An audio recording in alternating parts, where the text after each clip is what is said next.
وأين العرب يا عزيزي لمن تنادي؟ وأين العرب يا عزيزي لمن تنادي؟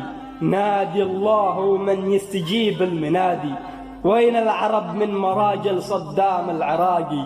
وأين العرب من مراجل صدام العراقي؟ ذي أعلن ثوره ضد العدو الإرهابي. قد قال في القرآن الأعراب هم أصل النفاقي. حن قلبي عليك حنين ما له تلاشي، وصوتك صاب جسمي برعاشي. لا تحزن لا تحزن يا عزيزي من فقدته بين يدي الخلاقي. قبل بلادك تدمروا بلادي، كم قتلوا فيها نساء واطفالي. كم عمر مر وفلسطين تنادي بالله انقذوني يا احفادي، خففوا مني عذابي. بس للأسف يا للأسف، بس للأسف يا للأسف كل العرب مكتوف الأيادي.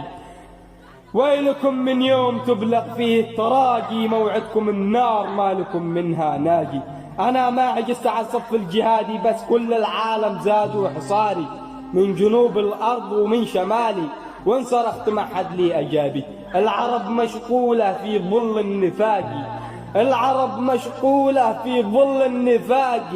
اشمخ يا عزيزي شموخ الجبال الرواسي، اشمخ يا عزيزي شموخ الجبال الرواسي، وادعي الله والله من يجيب الداعي.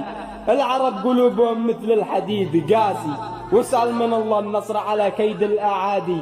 الله من نجى موسى من فرعون الطاغي، والله من ينجي غزة من شر الأعادي، والله من ينجي غزة من شر الأعادي.